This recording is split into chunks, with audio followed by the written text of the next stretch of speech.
कई वर्षों से कई चुनावों में अपना दल ने टिकट के नाम पर पैसा लेकर के बाहरियों को टिकट देना शुरू किया।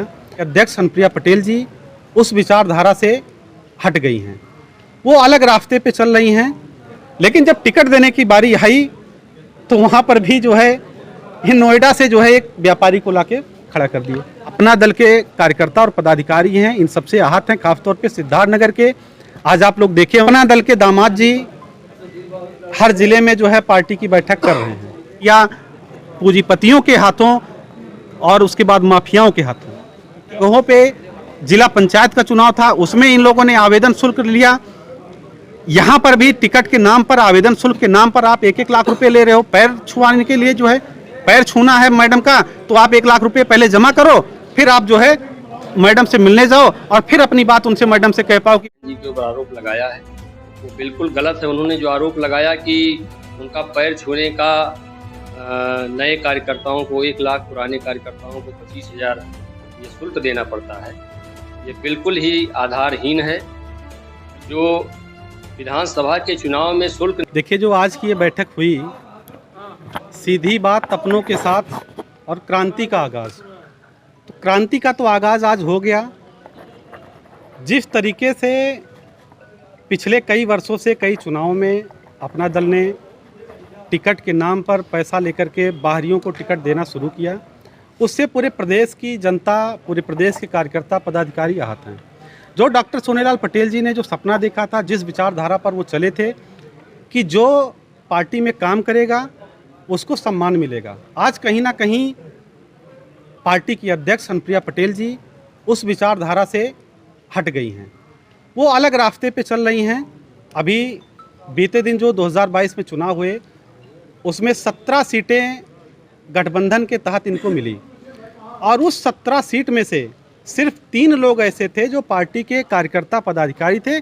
बाकी 14 लोग जो कहीं ना कहीं दूसरे दल से या उद्योगपति या माफिया, ऐसे लोग आए पार्टी में और सुबह के टाइम ज्वाइन किए, दोपहर में पैसा पहुंचा और शाम के टाइम उनको टिकट मिल गया। तो अगर इस तरीके से, इसी तरीके से 2017 के चुनाव में भी हुआ, उसमें भी सिर्फ एक कार्यकर्ता को पार्टी के टिकट मिला और बाकी सारी सीटें बेच दी गई। उसमें जो है वो, इससे जो है पूरे प्रदेश के जो कार्यकर्ता और पदाधिकारी हैं, नाराजगी सभी में है, नाराजगी सभी में है। लेकिन अभी हर किसी की थोड़ी ना थोड़ी कहीं ना कहीं मजबूरी है, इसलिए कोई बोल नहीं पा रहा है। हम लोगों के साथ भी वही हुआ। हमारे जनपद सिद्धार्थनगर में कार्यकर्ता पिछले लंबे अरसे से, जहां पर पार्टी का एक सदस्य भी नहीं था, और वहां पे हम लोगों ने पिछले 7-8 सालों में ज़मीन तैयार किया। लेकिन जब टिकट देने की बारी आई तो वहां पर भी जो है ये नोएडा से जो है एक व्यापारी को लाके खड़ा कर दिए। वो व्यापारी जो ना हमारे ज़िले का, ना हमारे मंडल का, ना किसी पूर्वांचल का, और आप ऐसे लोगों को ला करके टिकट पैसे के बल पर दे रहे हो, तो उससे कहीं ना कहीं पूरे प्रदेश की जो अपना दल के कार्यकर्ता और पदाधिकारी हैं, इन सबसे आहत हैं, खासतौर पे सिद्धार्थनगर के।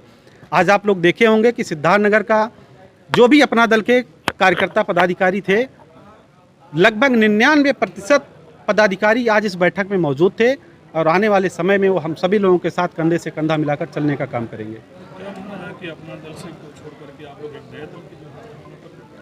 अब आज लोगों ने विचार किया, बहुत सारे लोगों ने इस बात को मंच के माध्यम से भी रखा।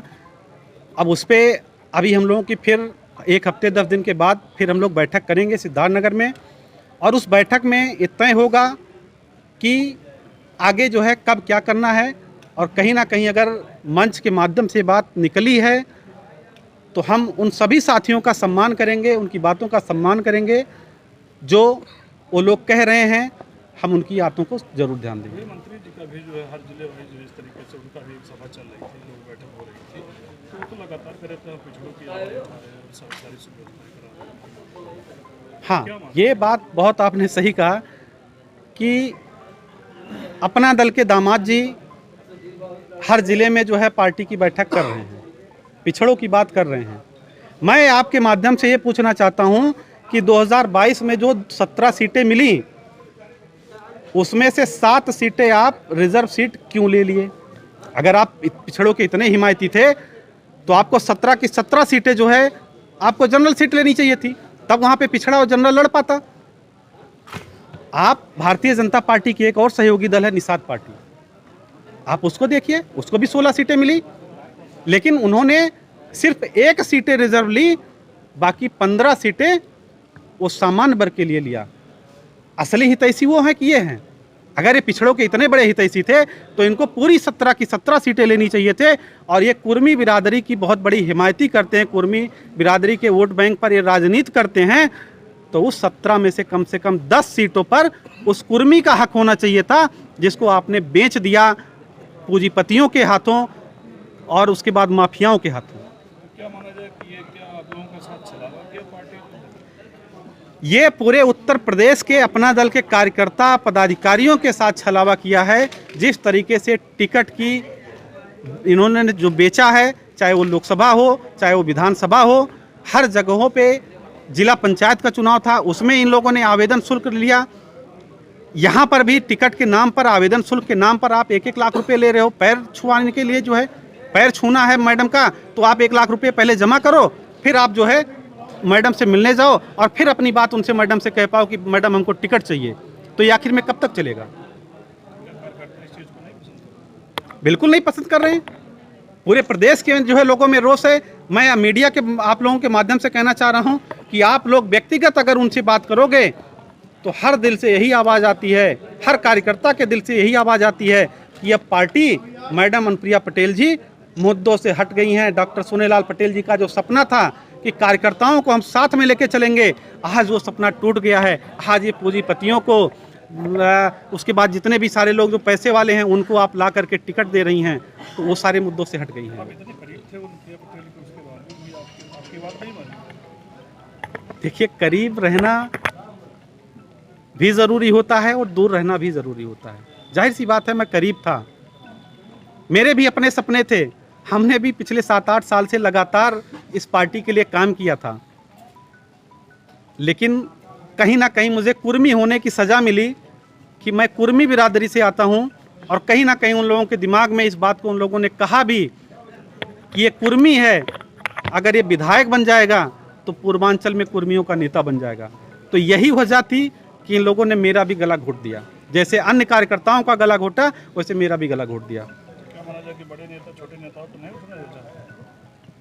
अब आपके सामने सब कुछ है, इसको मान भी सकते हैं आप, नहीं भी मान सकते हैं, लेकिन क्यों नहीं मानेंगे? सवाल तो ये है, जब सब कुछ आपके सामने है। हमने अपने भाषण में भी सारे मुद्दों को जो भी हो रहा है वो आप लोगों के सामने रखा, तो उससे तो यही लग रहा है कि ये लोग, बात बड़े नेता और छोटे नेता की नहीं है, बात यहाँ पर ये है कि ये जिस कुर्मी के नाम पर उन राजनीति करते हैं कि पूरे उत्तर प्रदेश का पटेल समुदाय अनुप्रिया पटेल के साथ है। कितने पटेलों को इन्होंने आगे बढ़ाया, मुद्दा ये है। बहन जी के ऊपर आरोप लगाया है वो बिल्कुल गलत है। उन्होंने जो आरोप लगाया कि उनका पैर छूने का नए कार्यकर्ताओं को 1 लाख, पुराने कार्यकर्ताओं को 25,000 ये शुल्क देना पड़ता है, ये बिल्कुल ही आधारहीन है। जो विधानसभा के चुनाव में शुल्क निर्धारित किया गया था वो आवेदन का शुल्क था कि पुराने नए कार्यकर्ता जो हैं, जो 5 साल के अंदर के कार्यकर्ता हैं, पदाधिकारी हैं जिन्होंने ज्वाइनिंग 5 साल के अंदर की है, वो 400 रसीदें सक्रिय सदस्य की लेंगे, 400 सक्रिय सदस्य बनाएंगे, तब वो विधानसभा के आवेदन के दावेदार होंगे, तब वो आवेदन कर पाएंगे विधानसभा। और पुराने लोगों के लिए जो 5 साल से ऊपर के कार्यकर्ता हैं उनके लिए 100 रसीदों का था, जिसका निर्धारित शुल्क लगभग 25,000 रुपये था। यही था। बाकी उन्होंने जो आरोप लगाया है कि उनसे मिलने का ये शुल्क लेना या पार्टी लेती है, ये बिल्कुल निराधार। पार्टी पे कोई फर्क नहीं पड़ेगा, बल्कि उनके ऊपर फर्क पड़ेगा, हेमंत जी के ऊपर फर्क पड़ेगा कि उनकी राजनीति समाप्त हो जाएगी।